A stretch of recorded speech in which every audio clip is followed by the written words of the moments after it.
नमस्कार साथियों, मैं Praveen Shastri Apex career classes के यूट्यूब चैनल पर आपका हार्दिक स्वागत अभिनंदन करता हूं। आशा करता हूं आप कुशल पूर्वक होंगे। ये क्लास मैं संधि की लेके आया हूं आपके लिए। छात्रों की विशेष मांग पर बच्चों के बार बार फ़ोन आ रहे थे, सर एक संधि की वीडियो बना दीजिए। मैंने कहा आप चिंता न करिए, मात्र आधे घंटे में आपकी संधि खत्म कर दूंगा। और ये मैं वादा आपके लिए फिर क्लास के प्रारंभ में कर रहा हूं। जब क्लास समाप्त होगी तब आप देखना आधे घंटे में ही संधि खत्म हो जाएंगी। पूछता है क्वेश्चन, बिना समय गंवाए आपके क्वेश्चन की ओर चलेंगे। संधि कहते किसे हैं? दो वर्णों के मेल से उत्पन्न विकार को संधि कहते हैं। संधि किसे कहते हैं? जब दो समीपस्थ ध्वनियां आपस में मिल जाती हैं और कोई परिवर्तन लाती हैं, उस परिवर्तन को संधि कहते हैं। आपको पूछ सकता है संधि में कौन सा उपसर्ग है, तो संधि में आप बता देना सम उपसर्ग है, धा धातु है संस्कृत की, और संस्कृत का प्रत्यय है कौन सा? की। लेकिन हमें संस्कृत से कुछ लेना देना है नहीं, केवल हम देखेंगे संधि कहते किसे हैं। तो संधि दो वर्णों के मेल से उत्पन्न विकार को संधि कहते हैं। ठीक, अब कहते हैं कि कितने वेद होते हैं? तो संधि के तीन वेद होते हैं। नंबर 1 स्वर संधि, नंबर 2 व्यंजन संधि और नंबर 3 विसर्ग संधि। अब बेटा जी आपको पूछेगा स्वर संधि किसे कहते हैं, व्यंजन संधि किसे कहते हैं और विसर्ग संधि किसे कहते हैं? जैसा कि आपको पता है, स्वरों में परिवर्तन आए तो उस परिवर्तन को नाम देते हैं स्वर संधि। जब दो स्वर आपस में मिलकर कोई परिवर्तन लाते हैं तो उसे क्या नाम दिया जाता है? स्वर संधि का नाम दिया जाता है। जैसे आप देखिए गुणाका और ईस, यहाँ आ और ई दोनों मिलकर के ए परिवर्तन ला रहे हैं, संधि बन रही है गुणाकेश, गुण संधि। ऐसी विवाह उत्सव, अ और उ दोनों मिलकर ओ बना रहे हैं तो शब्द बनना है विवाह उत्सव। गो ईस, ओ और ई दोनों मिलकर अब बना रहे हैं, शब्द बनना है गवीस। ऐसे ही विश्व आत्मा, अ और आ मिलकर बड़ा बना रहे हैं, शब्द बनना है विश्वात्मा।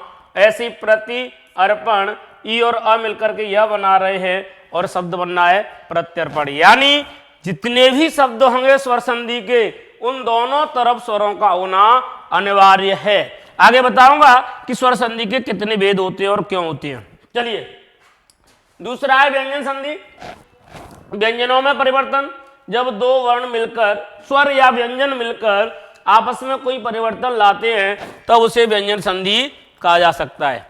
ठीक है, यानी व्यंजनों में परिवर्तन, यहां स्वरों में कोई परिवर्तन नहीं आएगा।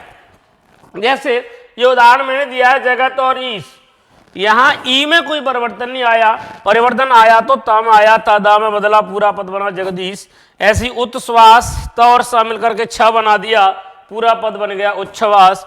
तत् और लीन, त और ल मिलकर के ल बना दिया, पूरा पद बन गया तल्लीन, मतलब डूबा हुआ। बी और शम, षटकोण वाला स बन गया, सपेरा वाला स, तो क्या हो गया? विषम। ठीक है, यानी यूं कहें व्यंजनों में परिवर्तन आएगा तो उसको क्या नाम देंगे? व्यंजन संधि का नाम देंगे। ऐसे ही विसर्ग जानते हैं बेटा, विसर्ग इसका आ जाता है, ये जो बड़ी अंग होती है ना क्षेत्रीय भाषा में, इसको विसर्ग कहते हैं। विसर्ग में यदि कोई परिवर्तन आएगा तो उसको क्या नाम दिया जाएगा? विसर्ग संधि का नाम दिया जाएगा। जैसे तपह चर्या, विसर्ग में स परिवर्तन आया, पूरा पद बना तपश्चर्या। ऐसे ही मनः हर, विसर्ग में ओ परिवर्तन आया, पद बना पूरा मनोहर। ऐसे ही निहि विकार, विसर्ग र में बदला, पूरा पद बना निर्विकार यानी विकार रहित। ऐसे ही धीरज, विसर्ग बड़ी ई में बदला, पूरा पद हुआ धीरज। यानी मैं ये बताना चाहता हूं कि स्वरों में परिवर्तन आए तो स्वर संधि, व्यंजनों में परिवर्तन आए तो व्यंजन संधि, और विसर्ग में परिवर्तन आए तो कौन सी संधि होगी बेटा जी? विसर्ग संधि होगी। तो आपको पूछ ले कि संधि के मूलतः कितने वेद होते हैं, तो आप बता देना 3 वेद होते हैं। कौन कौन से? स्वर, व्यंजन और विसर्ग। आइए स्वर संधि के 5 वेद देखते हैं, कौन कौन से 5 वेद हैं स्वर संधि के। चलिए ये स्वर संधि के वेद हैं। स्वर संधि के भेद पूछे कितने वेद होते हैं, तो बिना संकोच के आप बता देना स्वर संधि के 5 भेद होते हैं। कितने वेद होते हैं? 5 वेद होते हैं। कौन कौन से बेटा? दीर्घ, गुण, वृद्धि, यण, और 5वीं कौन सी है? अयादि। दीर्घ, गुण, दो के जोड़े बनाइए, दीर्घ, गुण, वृद्धि, यण, और 5वीं कौन सी है? अयादि। तो आपको पूछे स्वर संधि के कितने वेद हैं, तो बिना संकोच के आप बता देना 5 वेद हैं। कितने? 5 वेद हैं। कौन कौन से? दीर्घ, गुण, वृद्धि, यण, अयादि। ठीक है ना। अब कहेंगे दीर्घ संधि की पहचान क्या है गुरुदेव? तो दीर्घ संधि की पहचान यह है कि ये 4 स्वर दिखाई देंगे। कौन कौन से? दीर्घ आ, दीर्घ ई, दीर्घ उ, दीर्घ री। ठीक है। गुण संधि की क्या पहचान है? ये 3 स्वर दिखाई देंगे, ए ओ अर, अर ये र हलंत है, ए ओ अर। ठीक है। वृद्धि संधि की क्या पहचान है? कुछ नहीं, इन्हीं में वृद्धि हो जाएगी। इसमें वृद्धि होके बड़ी ए बन गई दीर्घ, इसमें वृद्धि होके बड़ा ओ बन गया, इसमें वृद्धि होके आर बन गया। तो गुण संधि के वर्णों में ही वृद्धि कर दी जाती है, तो वो कौन सी संधि हो जाती है? वृद्धि संधि हो जाती है। ठीक है ना। अब आप बात करेंगे यण संधि। यण संधि की पहचान बताइए। आधा अक्षर आता है इसमें।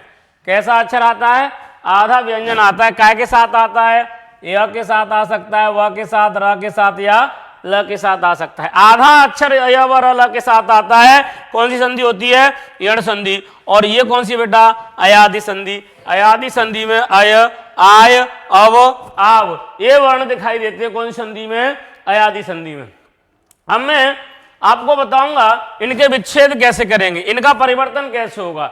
ये जो दो आपको दिखाई दे रही हैं, यण और अयादि, इन दोनों संधियों में ध्यान से ये बात नोट करने योग्य है। यण और अयादि संधियों में, दोनों संधियों में परिवर्तन करते समय यानी इनका विच्छेद करते समय हम हमेशा कौन सा पद विच्छेद करेंगे? पहला पद विच्छेद करेंगे। जैसे मान लीजिए मैंने लिखा शयन, तो हमें करना है से अन। अब मैंने ये बता दिया आय काय में टूटेगा? छोटी ए में। इधर देखें, आय काय में टूटेगा? छोटी ए में। आय काय में टूटेगा? बड़ी ए में। अब काय में टूटेगा? छोटे ओ में। और आव काय में टूटेगा? बड़े ओ में। ठीक है ना। पहले पद पे लगेगी ये मात्राएं। कौन से पद पे? पहला पद विच्छेद करना है इनका। कौन सा पद विच्छेद करना है बेटा? पहला पद विच्छेद करना है। ठीक है। अब जैसे शयन को तोड़ेंगे तो से अन, आय है ना इसमें। नायक को तोड़ेंगे तो न अक, पवन को तोड़ेंगे तो पो अन, पावक को तोड़ेंगे तो पौ अक। ठीक है ना।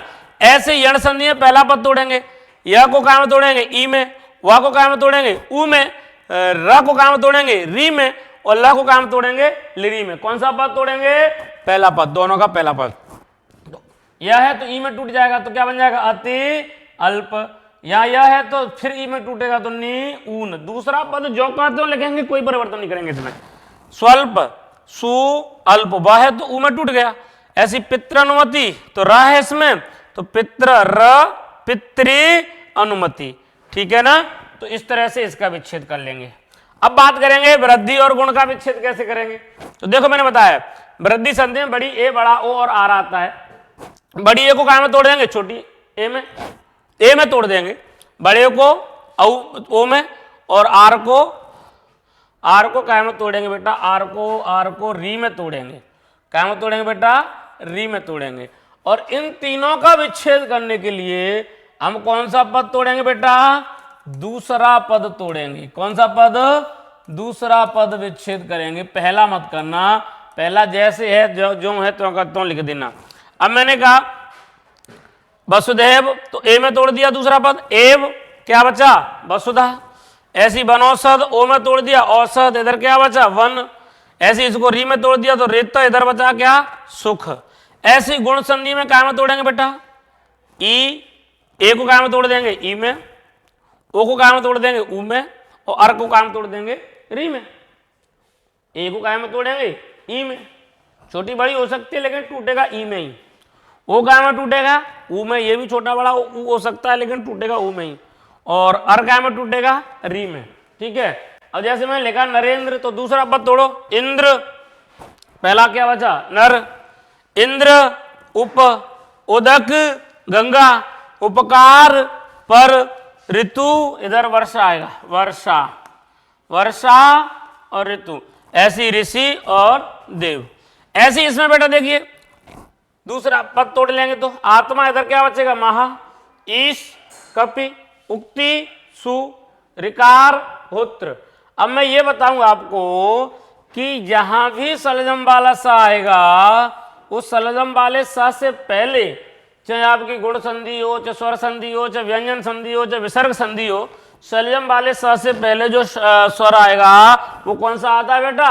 हमेशा सलजम वाले स से पहले बड़ी ई ही आएगी, छोटी ई नहीं आती। ये बात ध्यान में रखना। सलजम वाले स से पहले, जैसे जगदीश भी आया ना, तो जगत ईश, सलजम वाले स से पहले कौन सी ई आएगी? बड़ी ई आएगी। ठीक है ना? तो एक बार फिर इनको समान स्वरों में तोड़ देंगे। गुण स्वर की संधि में ए को ई में, ओ को ऊ में, अर को री में, वृद्धि में ऐ को अय में, औ को ओ में और आर को री में। यण संधि में य को ई में, व को ऊ में, र को री में और ल को लिरी में तोड़ देंगे। ऐसी अयादि में अय को ए में, आय को बड़ी ए में, अब को ओ में और आव को बड़े ओ में तोड़ देते हैं। ठीक है ना? अगले पेज पे देखेंगे हम, अगले पेज पे देखेंगे हम कुछ मुझे शब्द लिखने हैं आपके लिए, कुछ शब्द लिखने हैं। इन शब्दों में से आपको देखना है कि इनमें कौन कौन सी संधि है। नोट करते जाइए। मैंने शब्द लिखा परोपकार, आपको नाम भी बताना है और विच्छेद भी करना है। मैंने लिखा शब्द हितोपदेश, नाम भी बताएंगे और विच्छेद भी करेंगे। मैंने शब्द लिखा नयन, नाम भी बताएंगे, विच्छेद भी करेंगे। मैंने शब्द लिख दिया पवित्र, नाम भी बताएंगे और विच्छेद भी करेंगे। मैंने शब्द लिखिया नाविक, शब्द का विच्छेद भी करेंगे और संधि का नाम भी बताएंगे। ये 5 शब्द मैंने आपके लिए लिख दिए हैं, इनको आप नोट करके और बताएंगे मुझे कि इसमें कौन सी संधि होगी। चलिए अगला क्वेश्चन क्या है बेटा हमारा? अगला क्वेश्चन क्या है? अगला टॉपिक ये रहा व्यंजन संधि का। इस तरह से आपको व्यंजन संधि के भी उदाहरण पूछूंगा मैं। व्यंजन संधि, व्यंजनों में परिवर्तन को व्यंजन संधि कहते हैं। जब स्वर अथवा व्यंजन से विकार उत्पन्न हो तब उसे क्या नाम देंगे?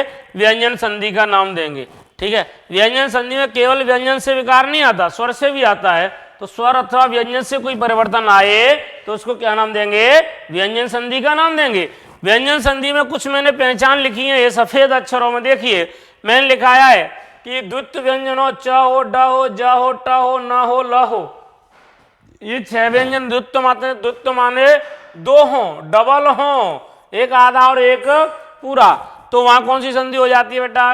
व्यंजन संधि हो जाती है। ऐसी एक पहचान छ की लिख दी, आधा च और छ, बहुत संक्षेप है।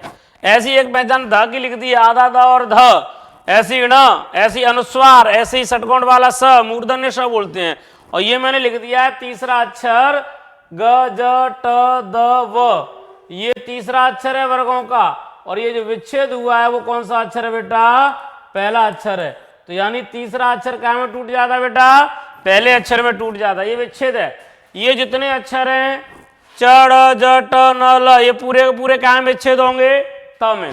अब इसको तोड़ेंगे तो ये त में टूटेगा। उत्चारण, ये उत्डयन, ये उत्ज्वल, ये वृहत टीका, ये पत नग, ये उत्लंघन।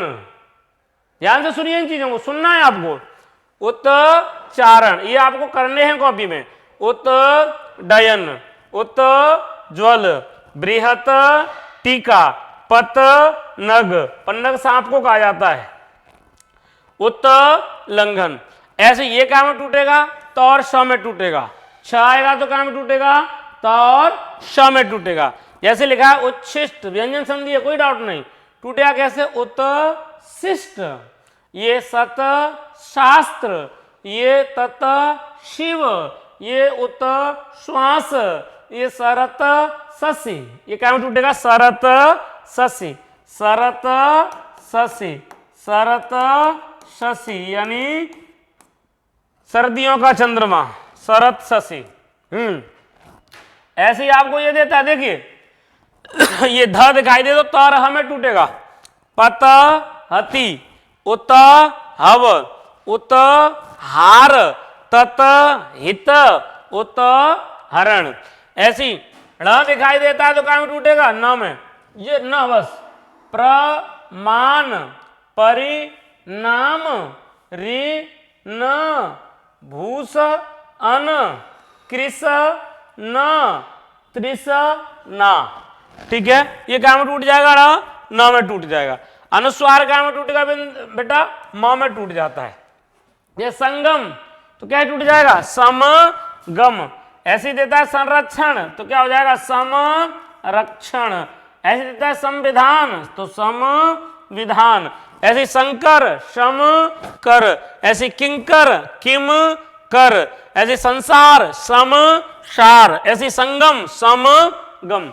तो बिंदी काय में टूटेगी बेटा? अनुस्वार काय में टूटेगा? म में टूटेगा। अब बात आती है षटकोण वाला सा कैसे टूटेगा।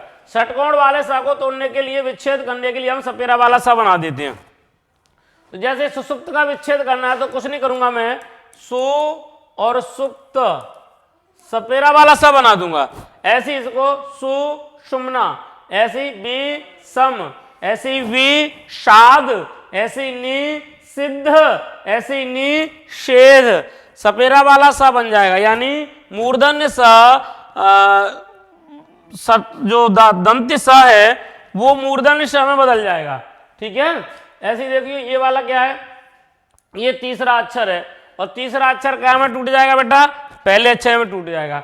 जैसे इसमें तीसरा अक्षर है ग, तो ये क्या में टूट जाएगा बेटा? क में, तो दिक गज। ये भी रिक वेद, ये भी क्या में टूटेगा बेटा? ये ज है तो पहला अक्षर क्या होगा? छ, अच आदि। ये ड है तो पहला अक्षर क्या होगा? ट, सट रिपु। ये द है तो पहला अक्षर क्या होगा? त, भवत ईय। क्या बनेगा बेटा? भवत ईय। ये द है इसमें तो द ता में टूट जाएगा, उत योग। ऐसे ये द है तो त में टूट जाएगा, तत उक्ति। ऐसी ब है तो ब का में टूट जाएगा, प में, तो सप और द। यानी ये तीसरा अक्षर है वो कहाँ में टूट जाएगा? पहले अक्षर में टूट जाएगा। अब मैं आपको फिर 5 क्वेश्चन देता हूं, देखें आप क्या करेंगे। जैसे मैंने लिखा उन्नयन, ऐसे मैंने लिखा उल्लास, ऐसे मैंने लिखा जगदम्बा, ऐसे लिखा एक उदाहरण, ऐसे ही लिखा है उद्धव। ये आपको 5 विच्छेद करके बताने, इनका विच्छेद क्या होगा। लिख लीजिए फटाफट तुरंत। उन्नयन, उल्लास, जगदम्बा, उदाहरण और उद्धव का संधि विच्छेद करना है आपको। ठीक है, चलिए नेक्स्ट पेज। नेक्स्ट पेज कहाँ भैया? नेक्स्ट पेज ये रहा। आहा, तीसरी संधि कौन सी है बेटा? विसर्ग संधि। विसर्ग संधि किसे कहेंगे? विसर्ग में परिवर्तन। जब विसर्ग में कोई बदलाव आता है तब उसे क्या नाम दिया जाता है बेटा? विसर्ग संधि का नाम दिया जाता है। विसर्ग में बदलाव आएगा तो क्या नाम दिया जाएगा? विसर्ग संधि का नाम दिया जाएगा। कौन सी संधि होगी? विसर्ग संधि होगी। जैसे आपको पूछता है कि निश्चय में कौन सी संधि होगी, तो आप बता देना विसर्ग संधि होगी। अब इसकी पहचान ये रखिए बेटा, ये रही। आधा सा हो सकता है तीनों में से। देखो पूरा सा व्यंजन संधि में था, आधा सा काय में? विसर्ग संधि में। र हो सकता है, ओ हो सकता है, और र से पहले कोई दीर्घ स्वर भी हो सकता है। विच्छेद सब काय में होंगे? सबका विच्छेद विसर्ग में होगा। सबका विच्छेद काय में होगा? विसर्ग में होगा। अब आपको पूछता है निश्चय में कौन सी संधि है, तो पहचान लेंगे आधे स से विसर्ग संधि है। ऐसी निर्विकल्प में कौन सी संधि है? आधे र से पहचान लेंगे विसर्ग संधि है। वयोवृद्ध में कौन सी संधि है? ओ से पहचान लेंगे विसर्ग संधि है। और नीरव में कौन सी संधि है? र से पहले दीर्घ स्वर है तो पहचान लेंगे कि विसर्ग संधि है। ठीक है ना। विच्छेद कैसे करना है? निश्चय, ये सा को हटा देंगे विसर्ग बना देंगे, हो गया निश्चय। दुष्चक्र, इस सा को हटा देंगे विसर्ग बना देंगे, दुहु चक्र। निष्काम, सा को हटा देंगे विसर्ग बना देंगे, निहि काम। निष्कपट, स को हटा देंगे विसर्ग बना देंगे, निहि कपट। विस्तीर्ण, स को हटा देंगे विसर्ग बना देंगे, विहि तीर्ण। विस्थापित, स को हटा देंगे विसर्ग बना देंगे, विहि थापित। ऐसे ही निर्विकल्प में रा को हटा देंगे विसर्ग बना देंगे, निहि विकल्प। ऐसे निरुत्तर में रा को हटा देंगे विसर्ग बना देंगे, निहि उत्तर। दुराग्रह में भी रा को हटा देंगे विसर्ग बना देंगे, दुहु आग्रह। निराशा में भी रा को हटा देंगे विसर्ग बना देंगे, निहि आशा। निरीह में भी रा को हटा देंगे विसर्ग बना देंगे, निहि ईह। ऐसे ही वयोवृद्ध में ओ को हटाएंगे विसर्ग बनाएंगे, वयः वृद्ध। मनोरथ में भी ओ को हटाएंगे विसर्ग बनाएंगे, मनः रथ। सरोवर में भी सरह वर, और यशोदा में भी क्या करेंगे, ओ को हटा देंगे और विसर्ग बना देंगे, तो क्या बन जाएगा विच्छेद यशः दा। ऐसे ही नीरव में लघु स्वर को, जो दीर्घ स्वर है उसको लघु स्वर में बदल देंगे, तो क्या हो जाएगा निहि रव। फिर यानी इसका ह्रस्वीकरण होगा, पहले इसको ह्रस्व स्वर में बदलेंगे फिर विसर्ग लगाएंगे, ठीक है। हाँ, ऐसे दीहि रज, ऐसे इसका छोटा ऊ बना देंगे तो दुहु राज, ऐसी निहि रोग, ठीक है। तो बड़े आराम से आपकी समझ में आ गया होगा कि संधि कितने प्रकार की होती है, कौन कौन से नियम होंगे इसमें। अब देखिए इसके मैं 5 उदाहरण आपको पूछता हूं, और 5 उदाहरण ये हैं आपके लिए। पहला उदाहरण है मनोहर का संधि विच्छेद करना है आपको। दूसरा उदाहरण है आपका दुर्योधन का संधि विच्छेद करना है आपको।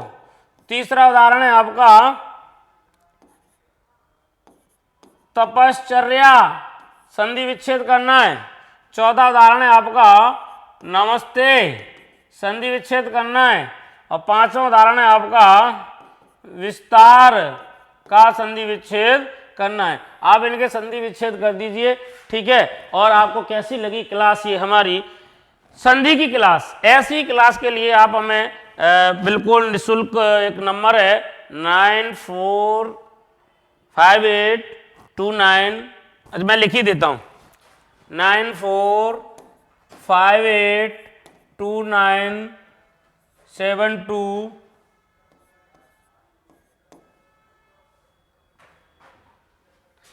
गलत हो गया, 9458297257, ठीक है ना।